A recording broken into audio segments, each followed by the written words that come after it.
saran saya kepada saudara Bahar bin Smith, kalau memang antum mau tes DNA, monggo. Ini telah kami lakukan di Genggong juga, hasilnya positif, terkonfirmasi sebagai ada Ahlul Bait, ada genetika Ahlul Bait di dalamnya. Kalau memang antum mau tes DNA, sudah antum tidak usah bayar, kita yang biayai. Masya Allah, dibiayai. Ngapunten ya, biayanya tuh berapa kok sampai? Murah. Murah ya ini. Masya Allah. Kita akan biayai, kita akan bawa, tidak usah darah, air liurnya saja kita minta. Air liurnya kita akan bawa ke laboratorium Family Tree DNA yang ada di Houston, Texas, Amerika. Ketua Nakobah Ansab Aulia Tis'ah, Kiai Haji Raden Irzamuddin Soleh, memberikan tawaran yang menarik kepada Bahar Smith untuk tes DNA. Teknis melakukan tes DNA itu akan dibiayai oleh Naat, seperti yang telah kita saksikan video sebelumnya. Namun sampai hari ini, Bahar Smith tidak menanggapi tawaran dari Naat tersebut.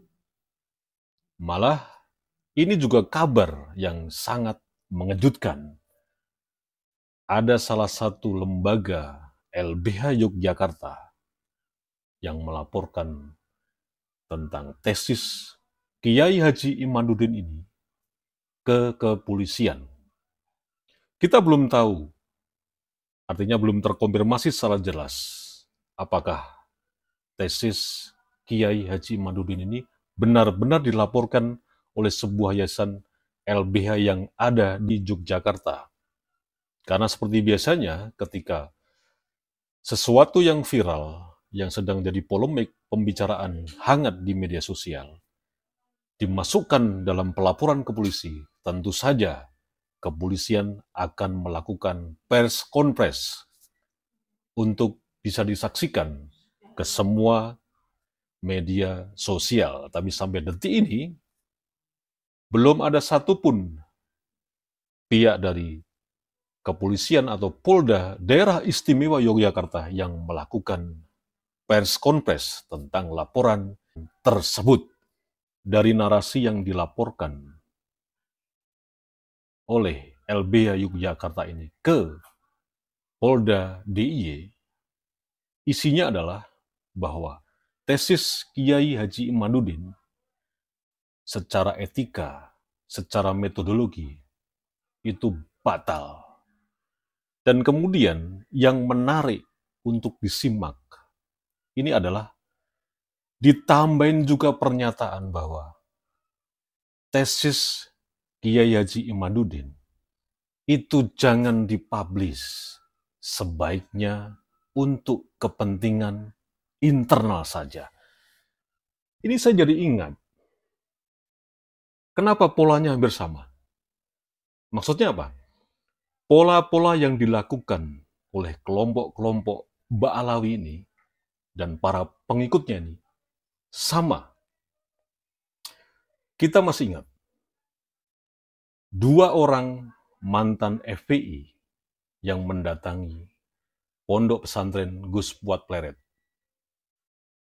Kita bisa simak dialognya, bahwa mengharap juga kepada Gus Puat Pleret, 2 orang ini, agar kalau menyatakan tentang habaib dan lain sebagainya, itu tidak usah dipublish, tapi sebaiknya untuk internal saja. Kemudian yang kedua, persekusi yang dilakukan oleh kelompok FPI juga kepada Gus Baduy sama polanya. Artinya apa? Narasinya sama, atau istilahnya penekanannya sama. Kalau bicara tentang Habib, jangan dipublish, tapi untuk kepentingan internal saja. Netizen dan masyarakat awam kembali lagi bertanya-tanya, kenapa ini polanya sama? Semuanya polanya hampir sama seperti ini. Heran kan? Saya juga heran sekali, kenapa polanya hampir sama. Berarti, dalam tanda petik, bahwa kelompok Ba'alawi yang terus mengagung-agungkan tentang nasabnya sebagai cucu Rasul, ini benar-benar sangat keramat sekali buat kelompok-kelompok tertentu. Artinya buat masyarakat-masyarakat tertentu yang sebagai pengikut mereka. Kita tidak tahu pertimbangannya apa. Apakah selalu terngiang-ngiang ketakutan karena takut kualat, takut tidak mendapat berkah kemudian masuk neraka? Kita juga tidak tahu. Tapi sekali lagi, polanya selalu sama. Ini yang perlu kita cermati dan ini yang perlu terus kita pantau, kita pull up bagaimana akhir atau ya sudahlah, nggak usah ada akhir. Sebagai masyarakat awam dan netizen yang concern fokus terhadap sesuatu yang janggal, yang itu berpengaruh terhadap kehidupan berbangsa dan bernegara, khususnya umat Islam, ini harus terus dijaga agar hal-hal yang sama seperti ini tidak menimbulkan ketakutan, trauma, kemudian memandulkan, memiskinkan, menggoblokkan manusia umat Islam yang ada di Indonesia ini di masa yang akan datang.